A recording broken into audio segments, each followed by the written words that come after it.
Lebih baik jadi tukang batu atau penjahit daripada tunduk pada kemauan orang lain. Halo, nama saya Lituna Sudara Cendra dari kelas 11A absen 15. Dan kutipan di awal video merupakan salah satu kutipan dari pelukis terkenal Indonesia yang bernama Joko Pekik. Tapi siapa sih Joko Pekik dan ada apa dengan Joko Pekik? Jadi, saya sudah membaca salah satu majalah basis yang berjudul Outrokasi dalam Demokrasi.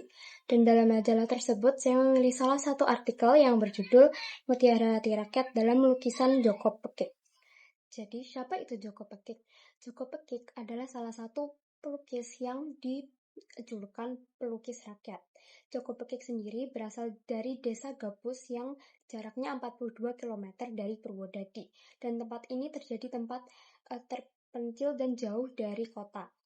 Sejak kecil, ia sudah merasakan hidup rakyat kecil, seperti makan seadanya saja, seperti makan nasi jagung, ubi, atau rebusan ganyong.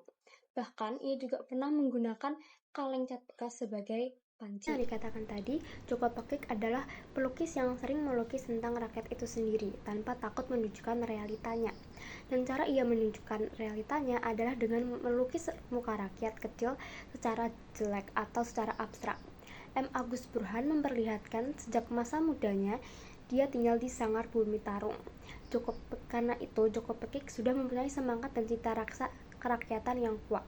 Selama periode hidup berikutnya, rasa kerakyatan itu tidak pernah hilang.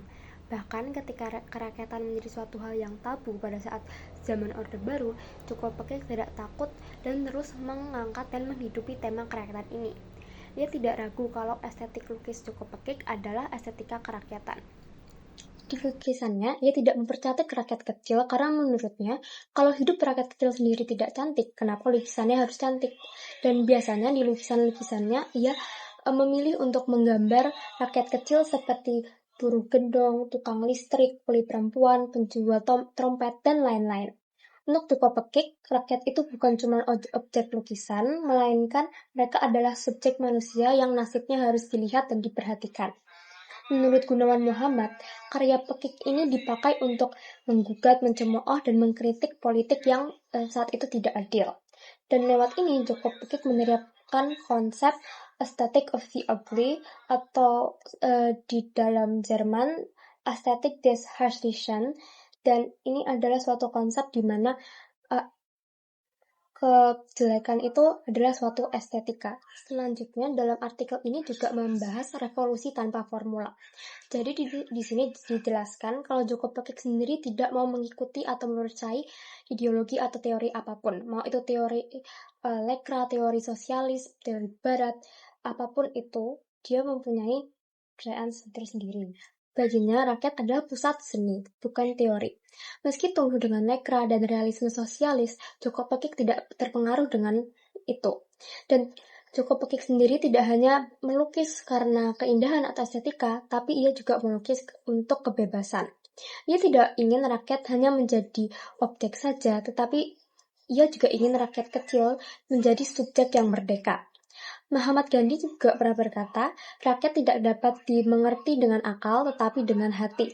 Dan dengan hati itulah Joko Pekik dapat melukis keresahan rakyat dan dapat membuka hati dan mata masyarakat.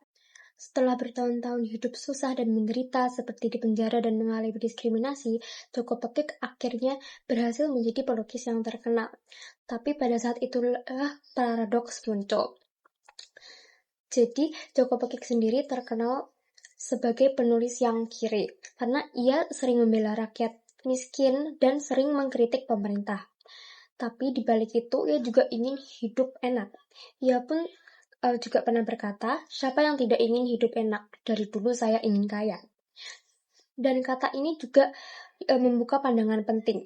Rakyat itu tidak bisa digolongkan kiri atau kanan saja, karena rakyat merupakan hal yang sangat kompleks. Jadi balik lagi, rakyat sendiri tidak bisa ditaruh di ideologi kanan atau kiri karena rakyat melebihi ideologi tersebut. Ini adalah paradoks yang cukup kompleks dan bahkan Joko Pekik sendiri belum menunjukkannya, tapi kita bisa merasakannya dalam kehidupannya beliau. Penderitaan Joko Pekik tidak hanya waktu ia menjadi rakyat miskin dan rakyat kecil, tetapi ia juga pernah dipenjara karena dituduh dekat dengan PKI. Dan di sini ia mengalami kekerasan dan penderitaan yang sangat besar. Tetapi dibandingkan dengan tapel-tapel lainnya, ia termasuk beruntung. Setelah keluar dari penjara pun, beliau masih menderita, karena ia pun mendapatkan diskriminasi yang berat. Tidak hanya itu, beliau juga tidak dapat merasakan martabatnya sebagai pelukis dan harus menjadi penjahit untuk menafkahi keluarganya. Tetapi, untungnya beliau menjadi pelukis yang terkenal dan karya-karyanya laku, dan akhirnya ini membuat dirinya mapan. Tetapi hal ini tidak dapat dirasakan teman sependeritanya, dan ia pun juga mengaku kalau nasibnya adalah sebagai orang beruntung. Umurnya, Joko Pekik melakukan suatu hal yang unik. Ia membangun makamnya sendiri dan membentuknya semaunya sendiri. Ia pun juga menyekar kuburan tersebut. Mengapa? Mungkin sang seniman ingin merasakan bagaimana rasanya ditaburi bunga saat sudah meninggal, dan mungkin untuk hidup akan lebih bernilai jika merasakan kematian. Mungkin begitu, tetapi hanya Joko Pekik yang tahu makna di baliknya. Jadi, ada banyak sekali nilai hidup yang bisa dipetik dalam artikel ini atau dari hidup Joko Pekik sendiri. Yang pertama, kita harus berani untuk menyuarakan kebenaran. Meskipun Joko Pekik ada di era di mana kerakyatan adalah tema yang tabu atau terlarang, beliau tidak mempedulikannya karena ia tahu kalau di masa ini rakyat sedang menderita dan banyak terjadi ketidakadilan. Sang seniman berani untuk menunjukkan situasi asli dari rakyat-rakyat kecil.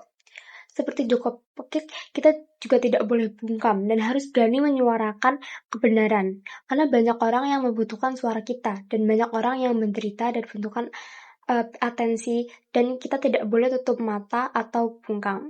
Yang kedua adalah yang kecil bisa menjadi besar. Joko Pekik sendiri adalah rakyat kecil yang berasal dari desa terpencil. Dari dulu harus hidup sederhana dan miskin. Tapi karena kreatifan beliau dan pribadi yang terus berjuang, ia akhirnya menjadi seniman yang terkenal dan dapat menjalani hidup yang mapan. Kita juga tidak boleh menutup mata atau mendiskriminasi rakyat kecil atau orang kecil di sekitar kita. Dan kalau kita sendiri adalah rakyat kecil tersebut, kita harus tetap berjuang. Yang terakhir adalah seni bisa menjadi senjata. Joko Pekik menggunakan talenta dan kreativitas dirinya untuk menceritakan tentang rakyat kecil dan mengkritik pemerintah pada masa itu. Beliau memilih seni lukis untuk menjadi senjatanya untuk menyuarakan penderitaan rakyat dan menggunakan seni untuk mencemooh politik yang tidak adil pada masa itu. Seperti Joko Pekik yang mengkritik politik dengan lukisannya, ada banyak seniman lain yang menggunakan kekreativitasan mereka untuk mengkritik dan membuka mata masyarakat mengenai penderitaan rakyat kecil. Pada masa ini, contohnya adalah buku Cantik Itu Luka karya Eka Kurniawan, buku Pulang karya Lela Asjudori, atau mungkin dalam bentuk lagu. Contohnya adalah Kami Belum Tentu dari Fish. Dan dari kita sendiri mungkin mempunyai talenta seni tertentu, dan itu bisa digunakan untuk hal yang positif. Artikel ini mencakup beberapa uraian sejarah. Salah satunya adalah sejarah Orde Baru. Pada masa Orde Baru, yaitu tahun 1966 sampai 1998, artikel ini menunjukkan seberapa menderitanya rakyat pada masa itu. Di masa Orde Baru juga, tema kerakyatan merupakan hal yang tabu dan menakutkan. Artikel ini menunjukkan kalau pada masa itu sedang kerap terjadinya pembungkaman. Tapi Joko Pekik tidak takut akan hal tersebut dan malah menghidupkan tema kerakyatan dalam karya-karyanya. Tidak hanya itu, tapi artikel ini juga menyinggung soal tragedi 1965 dan dampaknya sendiri.